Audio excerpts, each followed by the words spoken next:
안녕하세요. 한방부동산 공인중개사입니다. 오늘은 농업협동조합 등 농어업 관련 단체의 부동산 취득과 보유에 적용되는 취득세와 재산세 감면 제도를 쉽고 명확하게 안내해드리겠습니다. 지방세 특례제한법에 따라 특정 조건을 갖춘 농어업 단체는 세금 감면 또는 면제 혜택을 받을 수 있는데요. 이 제도는 2026년까지 한시적으로 적용됩니다. 그럼 어떤 단체가 어떤 부동산에 대해 얼마만큼 세금 감면을 받을 수 있는지 하나씩 살펴보겠습니다. 먼저 농협중앙회, 수협중앙회, 산림조합중앙회 등 중앙회가 사용하는 부동산에 대한 내용입니다. 이들 중앙회가 구매, 판매, 보관, 가공, 무역, 생산, 검사, 교육 등 다양한 사업 목적으로 취득하는 부동산이 감면 대상입니다. 여기에는 유통자 회사의 유통시설로 제공하는 부동산도 포함됩니다. 중앙회가 이런 용도로 부동산을 취득하면 취득세와 재산세 모두 25%를 경감받게 됩니다. 즉 원래 내야 할 세금의 4분의 1을 아낄 수 있다는 뜻이죠. 단 반드시 중앙회 명의로 취득해야 하고 사업 본연의 목적으로 직접 사용해야 한다는 조건이 붙습니다. 이러한 감면은 2026년까지 적용된다는 점도 기억해 두세요. 다음으로 농협, 수협, 산림조합, 여변초 생산협동조합비 등 일반 조합 및 조합 공동사업법인이 취득하는 부동산입니다. 이 경우 취득세와 재산세 모두 전액 면제 혜택을 받을 수 있습니다. 즉 해당 조합이 부동산을 취득할 때 세금을 한 푼도 내지 않아도 된다는 뜻이죠. 하지만 반드시 조합의 고유 업무에 직접 사용하는 부동산에 한해 면제가 적용됩니다. 예를 들어 농기계센터나 조합원 교육센터, 농자재 공급시설 등 조합 본연의 사업장에 한정됩니다. 이 역시 2026년까지 유효하니 참고하시기 바랍니다.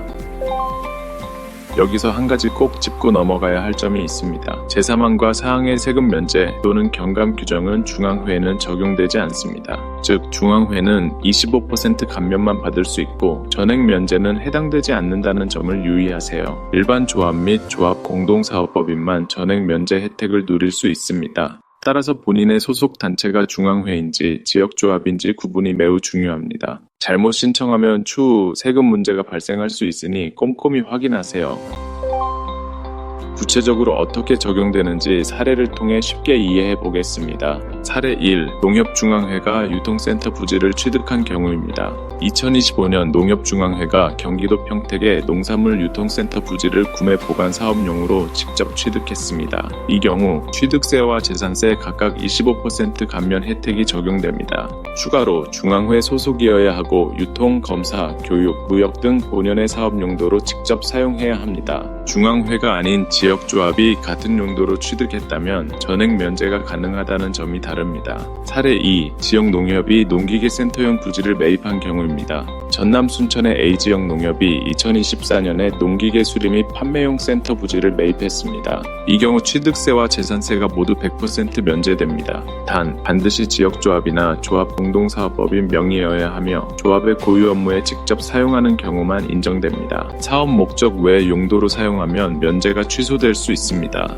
사례 3. 수협중앙회가 수산물 가공시설용 토지를 취득한 경우를 보겠습니다. 수협중앙회가 부산의 수산물 냉동 가공시설을 위한 토지를 취득한 경우 취득세와 재산세가 각각 25% 감면됩니다. 이때도 반드시 중앙회 명의로 취득해야 하며 가공, 보관, 무역 등 수산 관련 본업 용도여야 합니다. 다른 용도나 명의로 취득할 경우 감면이 적용되지 않을 수 있습니다. 사례 4. 산림조합이 임업교육센터용 부지를 취득한 경우입니다. 강원도 정선 산림조합이 조합원 임업교육을 위해 교육센터 부지를 매입했습니다. 이 경우 취득세와 재산세 모두 전액 면제가 적용됩니다. 단 중앙회는 제외되며 일반 산림조합이 고유 목적으로 직접 사용하는 경우에만 해당됩니다. 중앙회가 취득했다면 25% 감면만 받을 수 있으니 차이를 잘 알아두세요.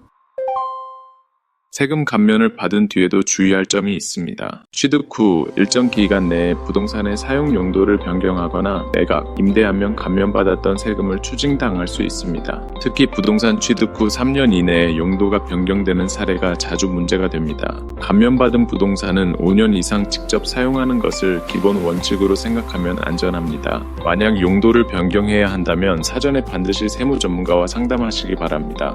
감면받은 세금의 추징은 예상치 못한 세금상 부담이 될 수 있으니 주의가 필요합니다. 관련 법조문은 지방세특례제한법 제14조입니다. 오늘 안내드린 내용을 잘 숙지하셔서 부동산 취득 시 세금 혜택을 꼭 챙기시기 바랍니다. 감사합니다.